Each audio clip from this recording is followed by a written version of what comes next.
Hello साथियों, कैसे हैं आप सभी। मैं विवेक एक बार फिर से आप सभी साथियों का आपके अपने परिवार एग्जाम्पर में हार्दिक स्वागत करता हूं। हम हैं एग्जाम्पर कलम से क्रांति। तो साथियों, हमने पहली क्लास में सिलेबस सीखा, दूसरी क्लास में हमने विधि की आवश्यकता, विधि क्यों आवश्यक है इसके विषय में हमने जाना, और हमने दो समझौते पढ़े कि मानव स्वभाव से कैसे रहता था। मानव स्वभाव से प्रकृति में रहता था, और प्रकृति स्टेट ऑफ नेचर, प्रकृति की अवस्था में जिसमें बहुत ज्यादा अशांति, बहुत ज्यादा अराजकता, अत्याचार और कठिनाइयां थी। उसके बाद में मानव अपनी सुरक्षा, अपने जीवन की सुरक्षा, संपत्ति की सुरक्षा और अपनी आवश्यकताओं की पूर्ति हेतु मानव समूह में रहने लगा। किसमें रहने लगा? समूह। समूह समझते हो ना? पहले जो इंसान था, पहले जो ह्यूमंस थे, वो कैसे रहे? बहुत ही अपने छोटे छोटे परिवारों में। धीरे धीरे आवश्यकताएं बढ़ी, सुरक्षा की और जरूरत महसूस हुई, तो मानव ने उसको संगठित कर लिया। मानव ने क्या कर लिया? खुद को संगठित। संगठित समझते हो? ऑर्गेनाइज कर लिया। संगठित कहने का मतलब है मानव समूह में रहने लगा। मानव ने खुद को संगठित किया, और मानव संगठित करके किस में रहने लगा? समूह में रहने लगा, ग्रुप्स में रहने लगा। समूह कह लो, ग्रुप्स कह लो, या इसी को हम लोग समाज कह सकते हैं, सोसाइटी कह लो।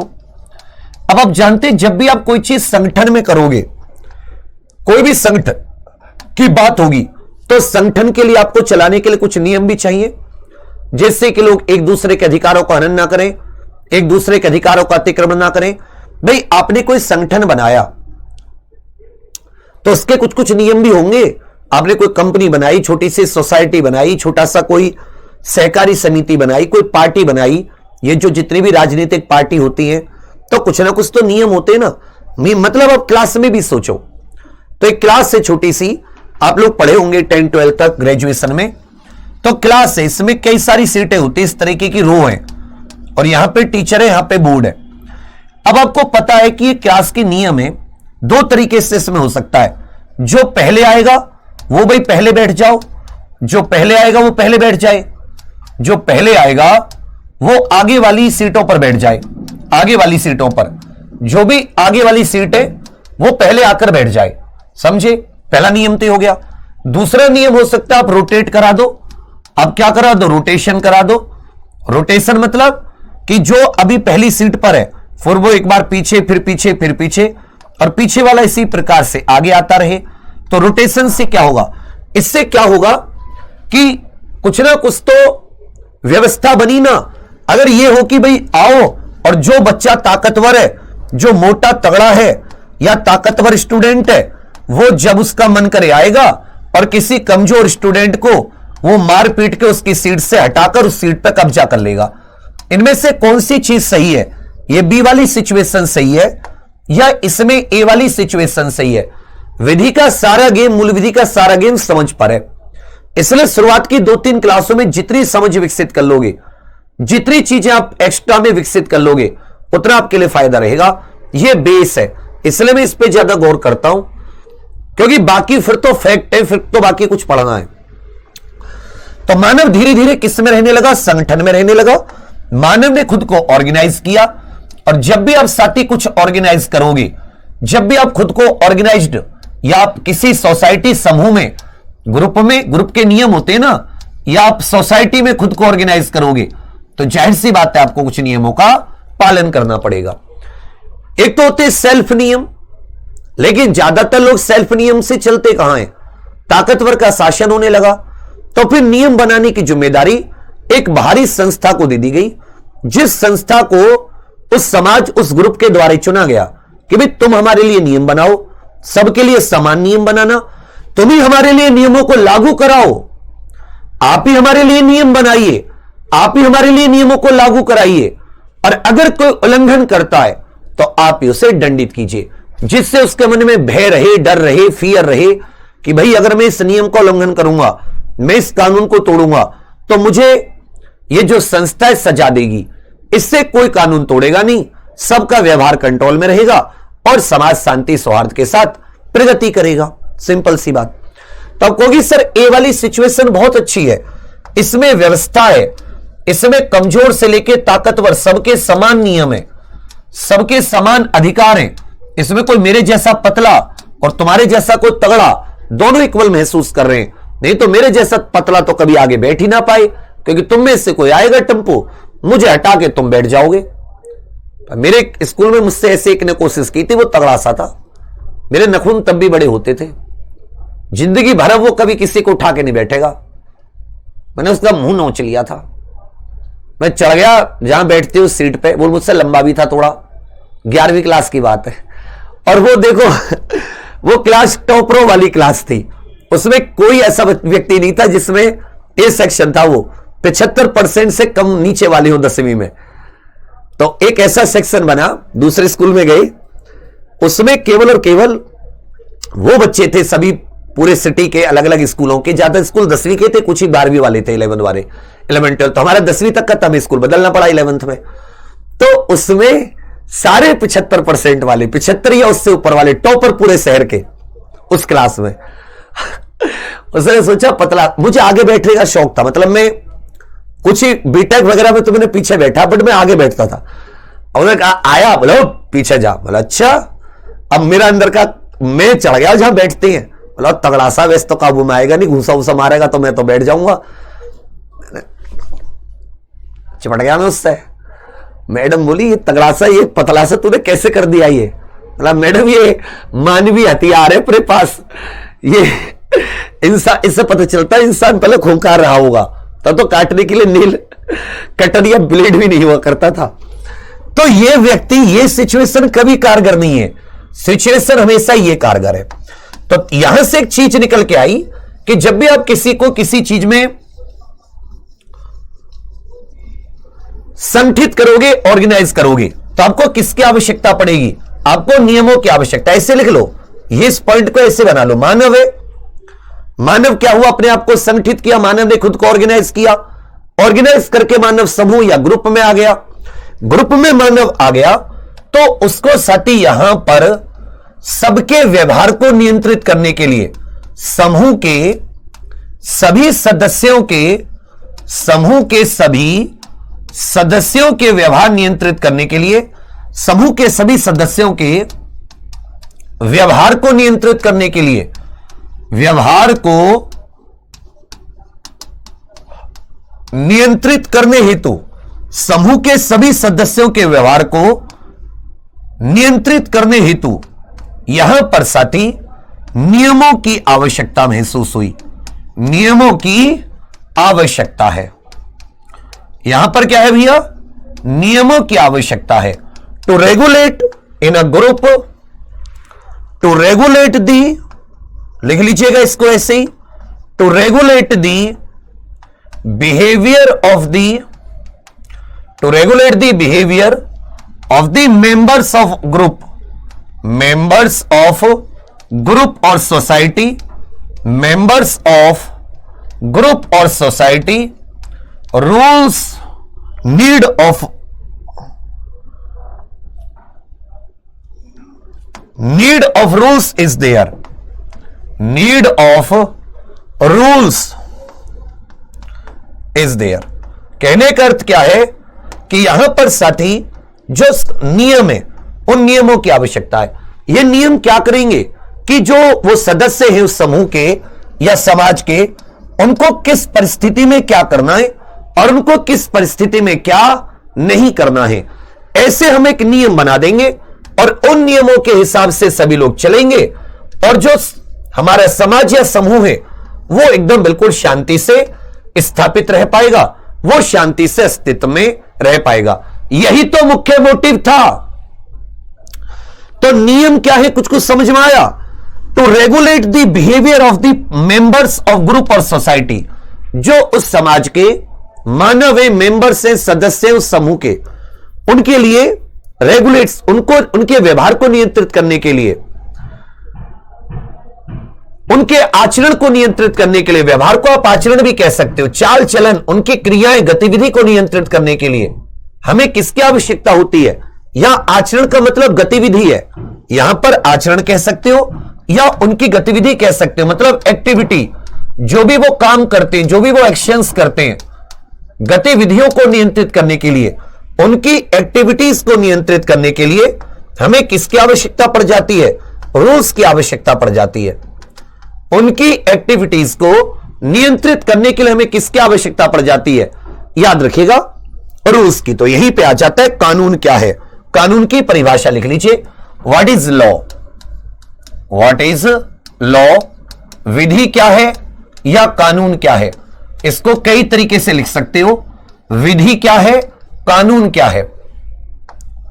विधि क्या है और कानून क्या है। विधि क्या है, अथवा आप ये भी कह सकते हैं सामान्य भाषा में कानून क्या है। परिभाषा जो हम लोग समझ चुके हो आप लोग, केवल आपको इसको लिखना है जिससे कि कोई समस्या नहीं। पेन कॉपी है ना सबके हाथ में? जिसके हाथ में पेन कॉपी है वो यस लिख दे, और जिसके हाथ में नहीं है नो लिख दे। नो वाले पहले लिख लें, ऐसे ही पूछूंगा। जिसके हाथ में पेन कॉपी है, छोटी छोटी चीजों को जैसे मैं कुछ एक्स्ट्रा बता के चलता हूं, उस एग्जाम्पल को ऐसे डाल दिया करो मेन नोट से हटाने के लिए, रेक्टेंगल में बंद करके। बेटा ग्रेजुएट करके आए हो, कुछ थोड़ा आपको कॉमन सेंस भी लगाना पड़ेगा। तो ऐसे पूछूंगा, अगर अब यस कर रहे हो तो मेरिट में भी यस होगी, कि मेरिट में नाम है कि सर यस, पेन कॉपी में नाम था यस। अभी नो कहोगे, मेरिट में भी तुम्हारा नाम नो रहेगा। तुम्हारे जैसे 15 लाख भरेंगे फॉर्म, तुम कोई राजपुरुष नहीं हो कि तुम्हारे सबसे पहले वहां पर होगा। समझे मेरी बात कि जी हम तो राजपुरुष हैं, नहीं, तुम पुरुष ही नहीं हो, तुम महापुरुष हो। ठीक है, चलिए, व्हाट इज लॉ, विधि क्या है, कानून क्या है। बहुत अच्छे, तो सारी सीट तुम ही ले जाओगे क्या? पहले मैंने 3000 दरोगा का प्लान किया था, 5000 कर दूं क्या उससे बढ़ाकर, कि 3000 दरोगाओं का रिजल्ट। चलो, विधि क्या है, तो याद रखिएगा विधि का, कि जो विधि होती है, कानून होता है, नियमों का एक समूह है जो सरकारी संस्थाओं द्वारा मानव व्यवहार को विनियमित करने के लिए बनाया और लागू किया जाता है। तो लिख लीजिए, विधि या कानून, विधि अथवा कानून नियमों का समूह है। नियमों का समूह मतलब बहुत सारे नियम एक साथ होते हैं। नियमों का समूह है जो सरकार अथवा प्राधिकरण का मतलब है वो अथॉरिटी जो कानून बनाने के लिए वहां पर, जिसको कानून बनाने के लिए या इन कानूनों को लागू किए जाने की परमिशन मिली है, उनके पास अधिकार है। तो विधि कानून नियमों का समूह है जो सरकार या ये कह सकते हैं प्राधिकरण द्वारा मानव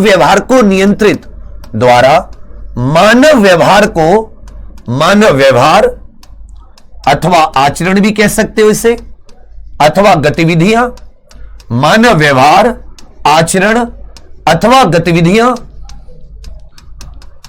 मानव व्यवहार को विनियमित करने के लिए, विनियमित करने का मतलब क्या होता है? नियंत्रित। विनियमित करने का मतलब क्या होता है? नियंत्रित करने के लिए,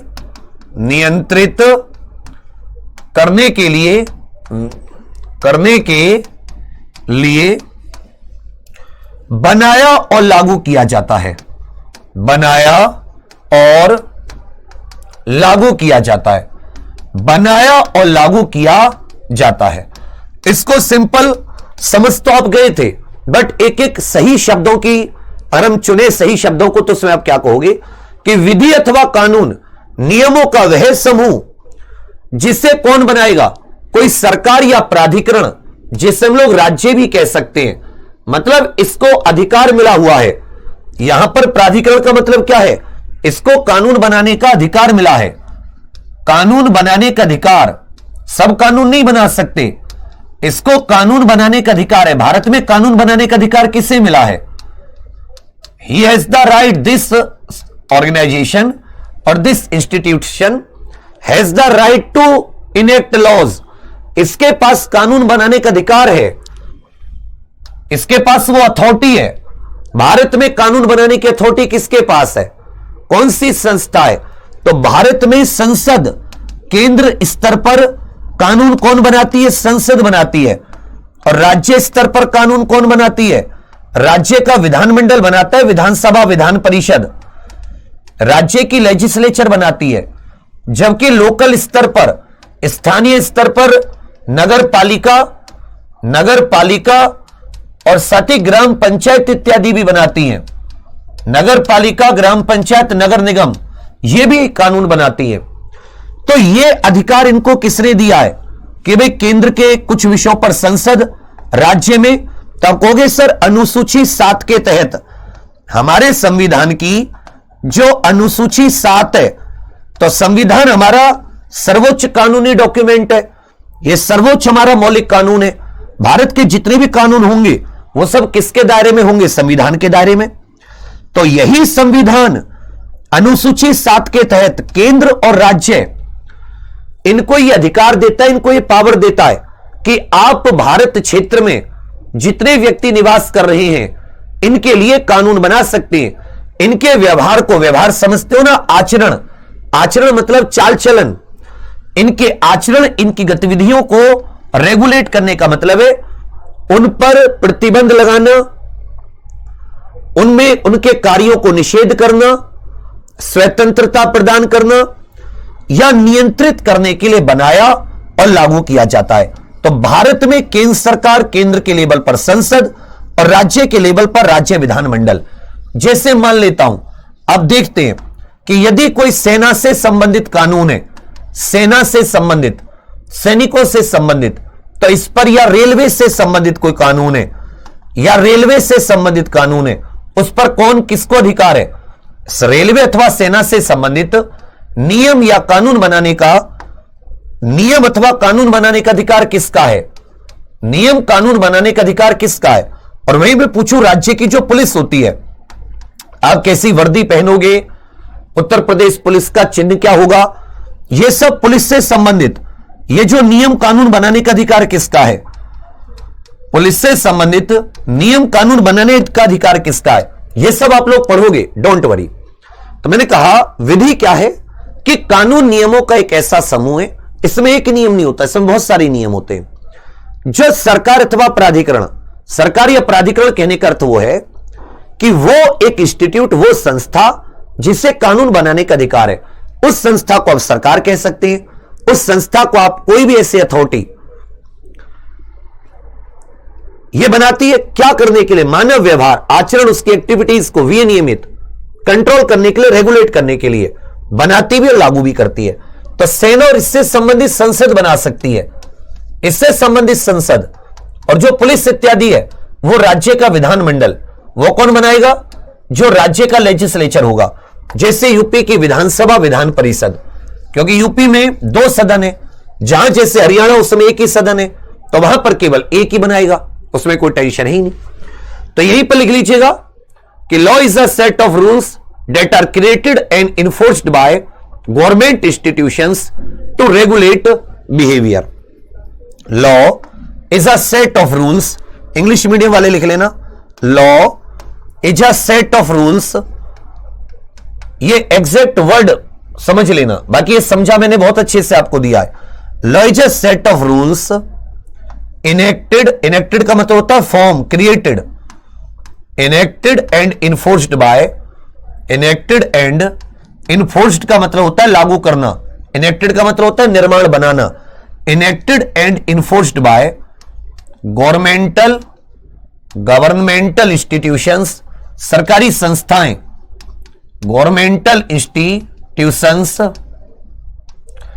to regulate the human behaviour, to regulate the human behaviour, to regulate the human behaviour, to regulate the human behaviour. मेरी बात आपकी समझ में आ रही है? मेरी बात आपकी समझ में आ रही है? तो विधि क्या है? विधि की परिभाषा में आपको 3 चीजें मिलेंगी। विधि की जो परिभाषा है उसमें आपको कितनी चीजें मिलेंगी? आप कहोगे सर विधि की परिभाषा में आपको 3 चीजें मिलेंगी। एक चीज तो मिलेगी कि इसको बनाता कौन है, तो कौन बनाता है? एक तो बनाता कौन है, सब नहीं बना सकते। विधि बनाने के लिए क्या होना चाहिए? वो अधिकार होना चाहिए, उसके पास उस नियम को बनाने का अधिकार सबसे इंपॉर्टेंट है। बनाता कौन है? दूसरी बात, क्यों या किस कारण से, या किस कारण से या किस कारण से?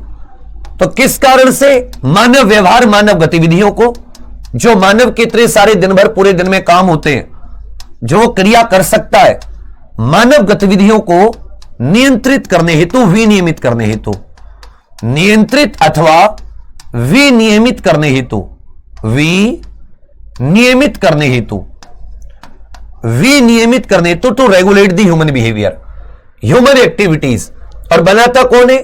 वो प्राधिकरण जिसको अधिकार प्राप्त है, वो सरकारी संस्था जिसको अधिकार प्राप्त है, वो गवर्नमेंट इंस्टीट्यूट जिसको वो संबंधित नियम बनाने का, वो कानून बनाने का अधिकार है। और इसमें एक से ज्यादा नियम होते, जो लॉ होता है वो साथी याद रखेगा नियमों का समूह होता है। लॉ क्या होता है? ये नियमों का समूह होता है। अब आ जाते हैं नियम क्या है, व्हाट इज रूल। नियम क्या है? रूल अथवा नियम क्या है? नियम क्या है? तो लिख लीजिए एक आधिकारिक कथन, नियम आधिकारिक कथन होते हैं, नियम आधिकारिक कथन होते हैं। लिखते चलिएगा, नियम क्या होते हैं? अधिकारिक कथन। नियम आधिकारिक कथन होते हैं जो बताते हैं कि विशेष परिस्थितियों में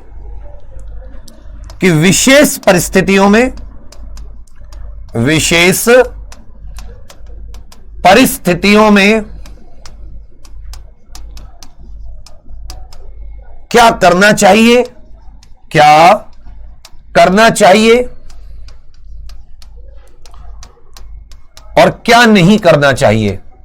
और क्या नहीं करना चाहिए, सिंपल परिभाषा लिखवा रहा हूं। इसकी लैंग्वेज बदल सकती है, मगर मेन चीज मतलब रूल क्या है, नियम क्या है, यह एक आधिकारिक कथन है। आधिकारिक का मतलब ही हो गया कि कोई भी चीज नियम नहीं बन सकती। नियम वही होगी जिसको ऑफिशियली बनाया गया होगा। नियम वही होगा जिसे आप लोग याद रखिएगा,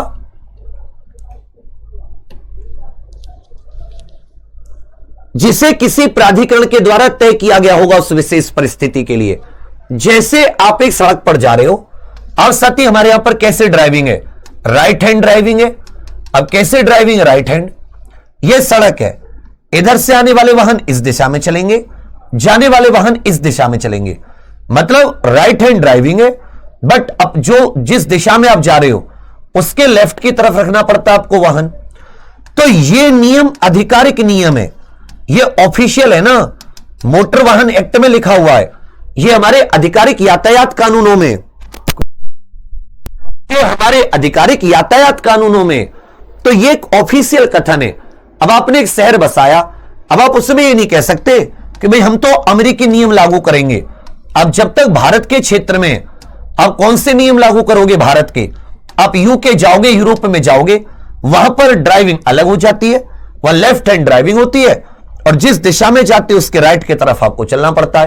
तो वहां पे आपको बहुत अजीब लगेगा, क्योंकि वो वहां का ऑफिशियल रूल है, वहां का एक ऑफिशियल स्टेटमेंट है।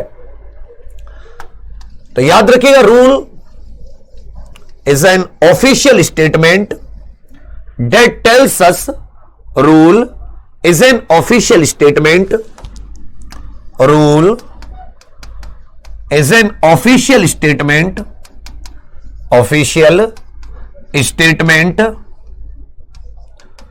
that tells us,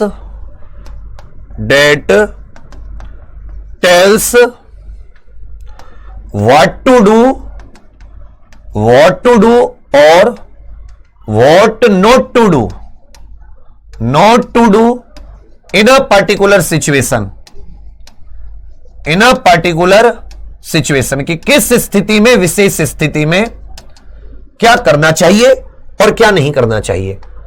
यही क्या हो जाता नियम। और इसी तरीके के बहुत सारे नियमों के संग्रह को, नियमों के ग्रुप को, या कलेक्शन ऑफ रूल्स को हम लोग क्या कह देते हैं?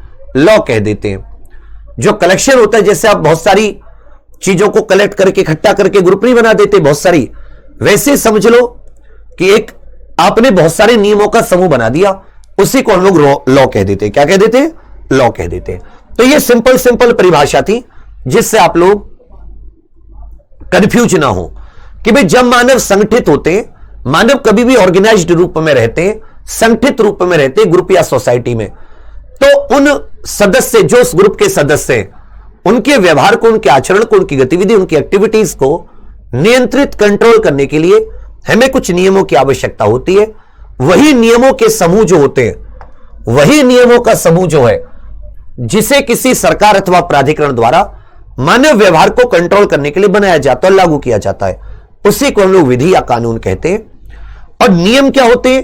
कोई भी ऐसा आधिकारिक कथन जो बताता है कि किस स्थिति में क्या करें और क्या ना करें, किस स्थिति में क्या करें और क्या ना करें। अब मैं यहां पर आपसे पूछूंगा, कानून का उद्देश्य, कानून के उद्देश्य, कानून अथवा विधि के उद्देश्य, कानून अथवा विधि के उद्देश्य, विधि के उद्देश्य, यह आप लोग बताओगे। पहला उद्देश्य बताओ, objectives of law, objectives of law, सबसे पहला उद्देश्य बताइए, ऑब्जेक्टिव्स ऑफ लॉ।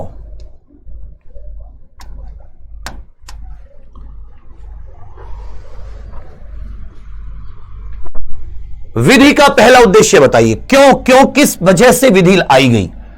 मतलब क्या विधि के बिना काम नहीं चल सकता था? क्या विधि के बिना काम नहीं चल सकता था? पहला तो कहोगे सर, समाज में शांति स्थापना हेतु, शांति, सद्भाव, सौहार्द की स्थापना हेतु, शांति, सद्भाव व सौहार्द की स्थापना हेतु, शांति, सद्भाव व सौहार्द की स्थापना हेतु। पहला तो यही होता है ना, समाज में शांति बनाए रखना। पहला उद्देश्य तो यही है ना भाई, कि कानून के द्वारा समाज में शांति बनाए रखी जाती है, समाज शांतिपूर्वक रहता है, समाज के सभी व्यक्ति, क्योंकि सब पर कुछ ना कुछ उनके व्यवहार पर प्रतिबंध है। ऐसा कोई भी व्यवहार जो किसी को नुकसान पहुंचा सकता है या नुकसान पहुंचा रहा है, उन सबके लिए दंड होता है, जिस दंड से डरकर व्यक्ति वो काम नहीं करते। तो शांति, सद्भाव, सौहार्द की स्थापना हेतु, to establish peace and harmony, to establish peace and harmony, peace and harmony in society. पहली तो यही हो गई। दूसरा बताइए, इसका दूसरा लाभ बताइए, कानून का दूसरा उद्देश्य बताइए, कोई भी एक उद्देश्य अलग। शांति स्थापना हो गई। चलिए भैया, सभी के अधिकारों को सुरक्षित करने के लिए, सभी के अधिकारों का संरक्षण करने हेतु समाज के सभी व्यक्तियों के, समाज के सभी व्यक्तियों के अधिकारों के संरक्षण के लिए, समाज के सभी व्यक्तियों के अधिकारों के संरक्षण हेतु, संरक्षण हेतु विधि का एक उद्देश्य होता है, to protect the rights of the members of society, to protect the rights of members of society, to protect the rights of members of society. यह मतलब समझे, यहां पे किन अधिकारों की बात कर रहे हैं हम लोग? जो मानव अधिकार होते हैं, जैसे संपत्ति का अधिकार है, जीवन का अधिकार है, स्वतंत्रता का अधिकार है, और भी अन्य बहुत सारे अधिकार जो होते हैं, उनको भी तो विधि प्रोटेक्ट करती है। फॉर एग्जाम्पल, आपके पास जीवन और स्वतंत्रता का अधिकार है, और किसी व्यक्ति ने आपका अपहरण करके कहीं पर कैद कर दिया, तो आपके स्वतंत्रता के अधिकार को हानि हुई नहीं हुई? भाई, आपका जो स्वतंत्रता का अधिकार था उसे नुकसान हुआ नहीं हुआ? यस या नो करके बताओ। यदि आपके स्वतंत्रता के अधिकार को हानि हुई, आपके स्वतंत्रता के अधिकार को नुकसान हुआ, क्या होना चाहिए? यदि आपके स्वतंत्रता के अधिकार का नुकसान हुआ, आपके स्वतंत्रता के अधिकार को हानि हुई, तो पुलिस पे आप कंप्लेंट करते हो, फिर पुलिस आपको मुक्त कराती, अगर सही समय से पहुंच गई तो पुलिस आपको मुक्त कराती है। पुलिस किसके द्वारा लाई गई है? कानूनों को लागू करने के लिए, विधि को लागू करने के लिए। सरकार का एक अंगी तो होता है भाई, पुलिस सरकारी तो है, सरकार का अंगी तो है जो कानून को लागू करता है। तो कानून को लाने का एक उद्देश्य यह भी था कि समाज के सभी व्यक्तियों के अधिकारों के संरक्षण हेतु जो भी आपके अधिकार है समाज के व्यक्तियों के, वो सुरक्षित रहे। और यदि कोई उनका अतिक्रमण करता है, यदि कोई उनका उल्लंघन करता है तो क्या हो? यदि कोई उनको उल्लंघन करे अधिकारों का तो भाई उसे दंड मिले, उसको दंडित किया जाए, उसे दंड मिले, या ये कह सकते हो भैया जी उसे दंडित किया जाए, यही होता है। बहुत अच्छे। एक और उद्देश्य बताओ, तीसरा कोई? विधि का तीसरा उद्देश्य है, विधि का तीसरा उद्देश्य है। भाई इतने सारे उद्देश्य होते हैं, अब विधि का साथी तीसरा उद्देश्य बताइए, तीसरा उद्देश्य बताइए।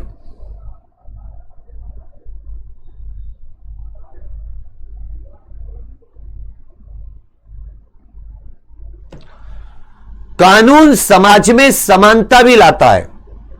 कानून क्या करता है? समाज में समानता भी लाता है, समाज में समानता बनाने का प्रयास करता है।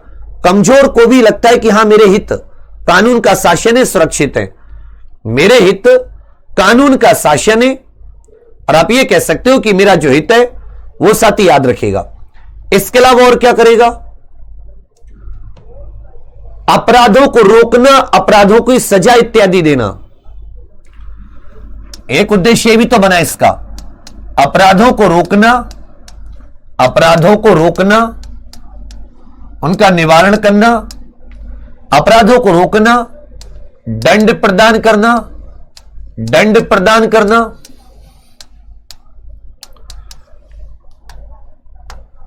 To prevent crimes and to punish criminals and to punish criminals। जो समाज में अपराधी होते हैं, जो अधिकारों का अतिक्रमण करते हैं, कानून को तोड़ते हैं, ऐसे अपराधियों को पकड़कर, ऐसे अपराधियों को पकड़कर, या आप ये कह सकते हैं उनको सजा दिलवाना, उनको पनिशमेंट दिलवाना, या फिर अपराध होने से पहले अपराध को होने से रोकना, अपराध होने से पहले अपराधों को रोकना, और अगर अपराध हो गया है तो साथ ही उसे दंड दिलाना। सामाजिक हितों को, सार्वजनिक हितों को बढ़ावा देना, सार्वजनिक हितों को बढ़ावा देना, सार्वजनिक हितों को बढ़ावा देना, सार्वजनिक हितों को to promote the common, to promote the public welfare, to promote the public welfare, to promote the public welfare। और बताइए और क्या करता है कानून? और क्या कर सकता है? अपराधियों को पकड़ लिया, कर्तव्य बोध, कर्तव्य बोध, जो समाज के नागरिक होते हैं उनको अपने कर्तव्य का बोध होता है।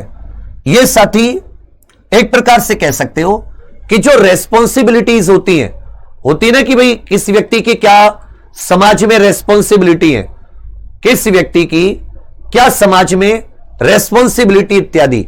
इसके अलावा आप यह भी कह सकते हैं कि जो आपसी विवादों का समाधान, विवादों का समाधान, विवादों का समाधान,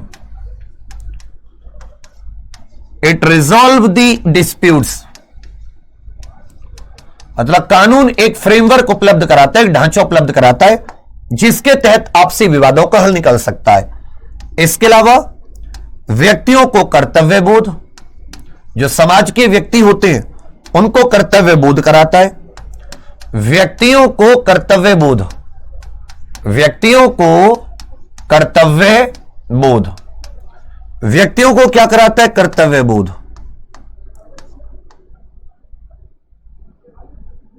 अब ये भी कह सकते हैं responsibilities, roles and responsibilities, responsibilities, of the members of society, members of society, उनको थोड़ा सा रेस्पॉन्सिबल बनाता है। उनको क्या बनाता है? उनको थोड़ा सा रेस्पॉन्सिबल बनाने का कार्य करता है। तो ये सारे कार्य कौन करता है? ये सारे कार्य लॉ करता है, कानून। तो सभी को न्याय दिलाना, शांति, सद्भाव, सौहार्द, न्याय की स्थापना करना, समाज के सभी व्यक्तियों के अधिकारों का संरक्षण करना, अपराधों को रोकना, अपराधियों को दंड प्रदान करना, सार्वजनिक हितों को, पब्लिक वेलफेयर को बढ़ावा देना, विवादों के समाधान का ढांचा उपलब्ध कराना, और जो एक कर्तव्य बोध होता है नागरिक के अंदर, एक समाज में रह रहे व्यक्ति को जो अपना एक एहसास होता है कि भाई ये मेरी रेस्पॉन्सिबिलिटी है, मुझे रेस्पॉन्सिबल होना है, मुझे किसी के अधिकारों का अतिक्रमण नहीं करना, मुझे दूसरे के अधिकारों का सम्मान करना है। यह सब कुछ कौन देता है? यह हमें लॉ उपलब्ध कराता है। यह हमें क्या उपलब्ध कराता है बच्चा? लॉ, जो कानून होता है, यह उपलब्ध कराता है। तो यह बताइए, यहां पे मैं आपको 3-4 चीजें पूछ रहा हूं। मानव संगठन का, मानव समूह अथवा संगठन का, मानव समूह अथवा संगठन का सबसे बड़ा कानूनी रूप क्या है? लिखना मत, इसको बस मैं पूछ रहा हूं। सबसे बड़ा या विशाल कानूनी स्वरूप क्या है? विशाल कानूनी स्वरूप, मानव संगठन या आप ये कह सकते हैं समूह का सबसे बड़ा कानूनी स्वरूप क्या है? राज्य के कितने तत्व होते हैं? राज्य के कितने तत्व होते हैं? जब साथी मानव ने सुरक्षा, जानमाल की सुरक्षा और आवश्यकताओं की पूर्ति हेतु समूह बनाना शुरू किया, आवश्यकताओं की पूर्ति हेतु, आवश्यकताओं की पूर्ति हेतु समूह बनाना शुरू किया। समूह बनाने के लिए उसने कौन कौन से 2 समझौते किए? समूह बनाने के लिए उसने कौन कौन से 2 समझौते किए? रूल क्या होता है? नियम क्या है? अब यहां के बाद में सीधे फैक्ट शुरू होंगे। रूल क्या है? नियम क्या है? लॉ अथवा कानून क्या है? विधि क्या है? और साथ ही विधि के उद्देश्य क्या है? विधि के उद्देश्य, विधि के उद्देश्य क्या है?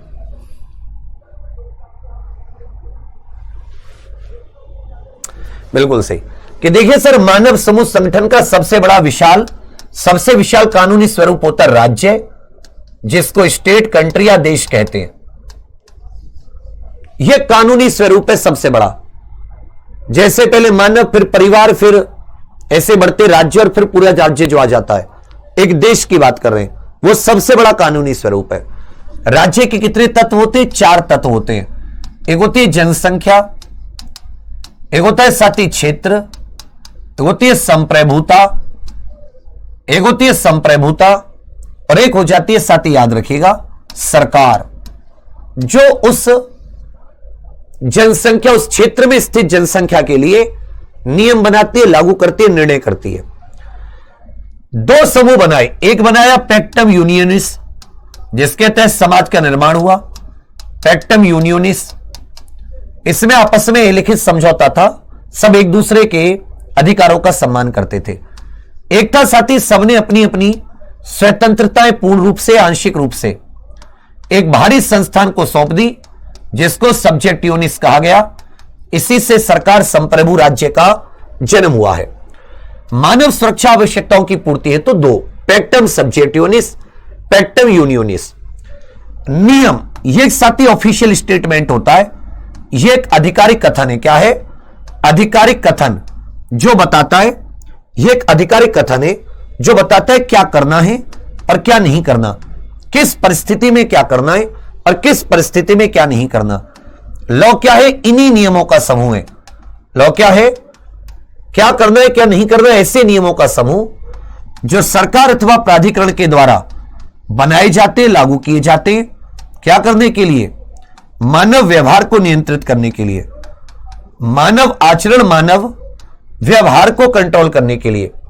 विधि का उद्देश्य न्याय, प्रदान करना, शांति सद्भाव की स्थापना, शांति सद्भाव की स्थापना, सभी को समानता समान दृष्टि से देखना, समानता को बढ़ावा देना, अपराधियों को पकड़ना, अपराध को कम करना, अपराध को रोकना, अधिकारों का संरक्षण करना, अधिकारों का संरक्षण करना, जो अधिकार है व्यक्तियों के उनका संरक्षण करना, अपने कर्तव्य बोध, अपने कर्तव्य का बोध कराना सभी व्यक्तियों को, अपने कर्तव्य का बोध सभी व्यक्तियों को कराना। यह प्योर थ्योरी थी। केवल और केवल क्या था? विवादों के समाधान, सार्वजनिक हित को बढ़ावा देना, विवादों के समाधान के लिए ढांचा उपलब्ध कराना। अगर मैं आपसे यहीं पे पूछूं, इनमें से कौन सा विधि का एक उद्देश्य नहीं है? इनमें से कौन सा विधि का उद्देश्य नहीं है?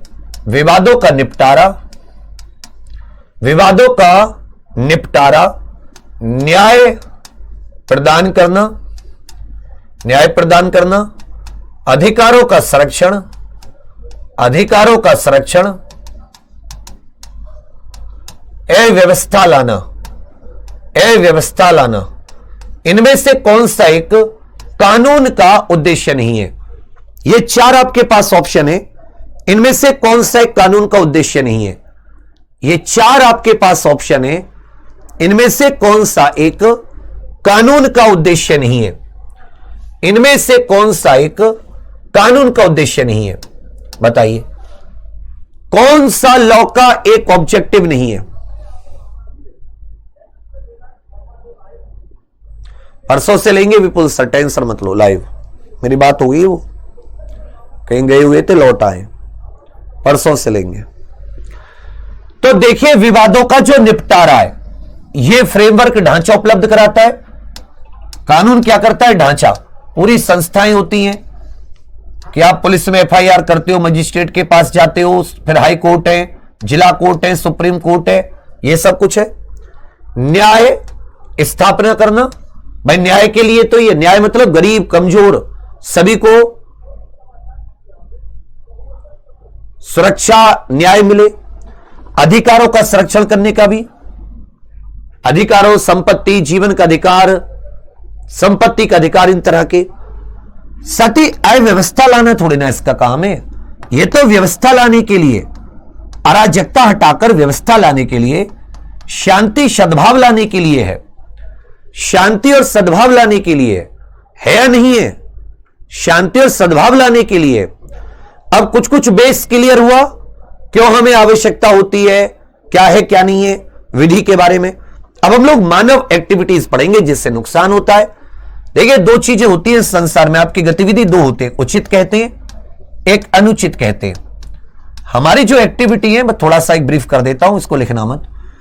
हमारी जितने भी काम है इंसान के, उनको अगर मैं देखूं दो होते हैं, वो या तो वो उचित है या वो काम क्या है, अनुचित है, गलत है।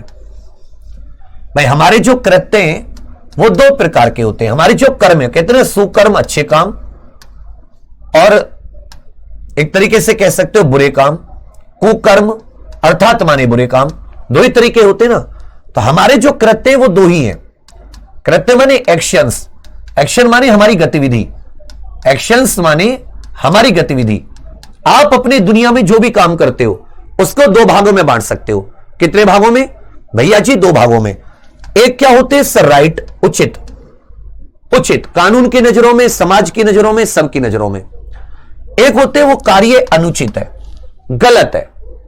जैसे आप बिल्कुल कानून के दायरे में पढ़ाई वगैरह करके अपना कमाई, अपना ड्यूटी कर रहे हो, आप सड़क पर जा रहे हो, बिल्कुल कानून का पालन कर रहे हो, सीट बेल्ट लगा रखी है, तो आपका जो काम है वो उचित है, ठीक है।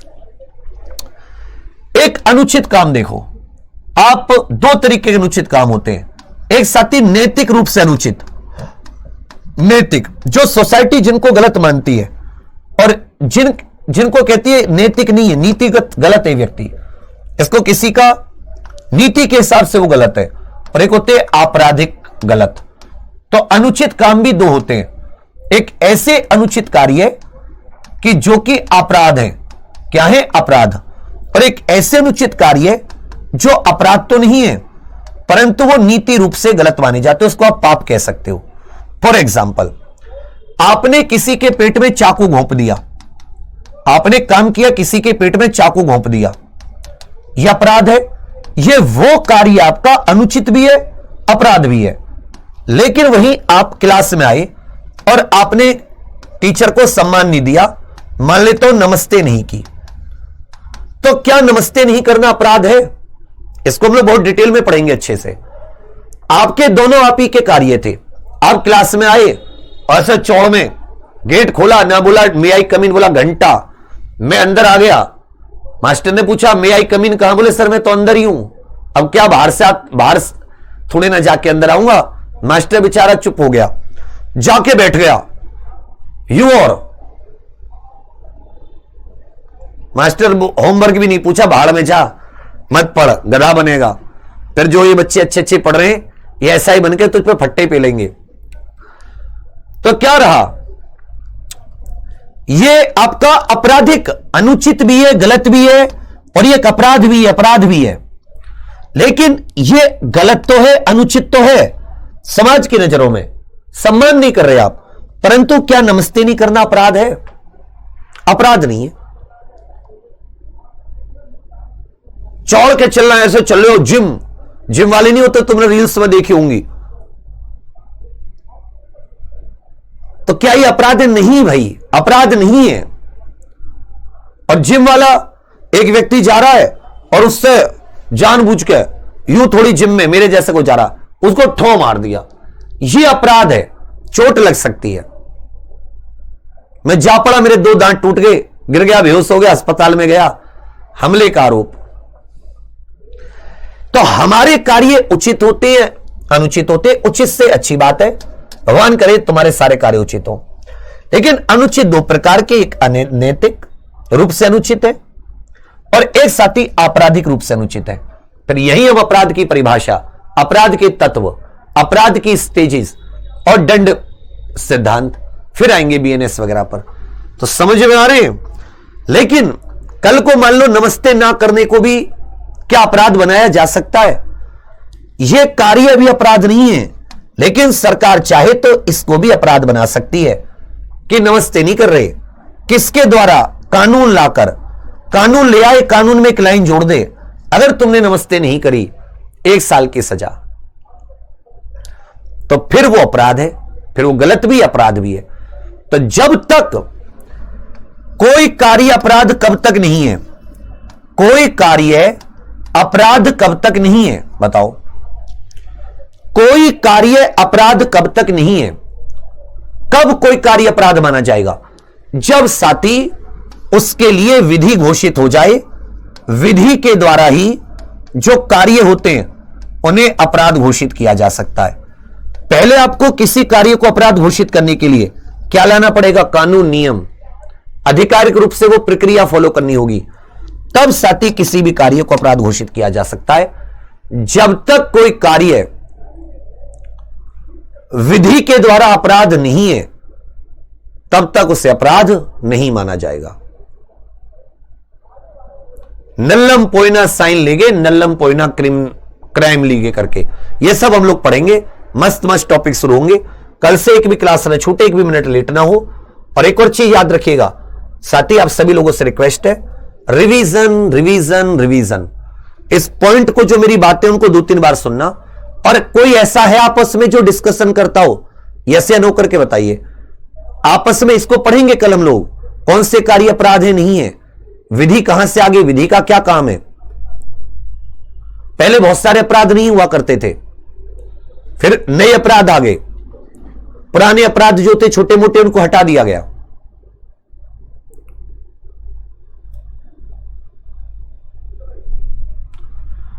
तो कोई भी कार्य अपराध हो सकता है। मैं ऐसे खड़ा हूं, ऐसे सीना तान के भी अपराध घोषित कर सकती है, पर इसके लिए सरकार को विधि बनानी पड़ेगी, कानून बनाना पड़ेगा। बिना कानून के आप अपराध, किसी कार्य को अपराध नहीं बना सकते। कल को सरकार चाहे तो चाकू मारने को भी हटा दे कि चाकू मारना कोई अपराध नहीं है। बढ़िया, चाकू मारेगा इंसान, हॉस्पिटल जाएगा, हॉस्पिटल का खर्चा निकलेगा, दवाइयां बिकेंगी, दवाई वाले का फायदा होगा। तो अपराध, कोई भी कार्य तभी अपराध है जब विधि, जब कानून उसको घोषित करे। बिना कानून के कोई भी कार्य अपराध नहीं होगा। ये सब हम लोग पढ़ेंगे बहुत अच्छे से। चलिए रिवीजन करते रहना बढ़िया से। थैंक यू आप सभी का। और कुछ कुछ कॉन्फिडेंस आएगा तो आप पार भी जाओगे, आप पार भी जाओगे। बेटा जो टीम दी है ना, पढ़ लो, जिंदगी भर याद करोगे। थैंक यू, धन्यवाद, जय हिंद।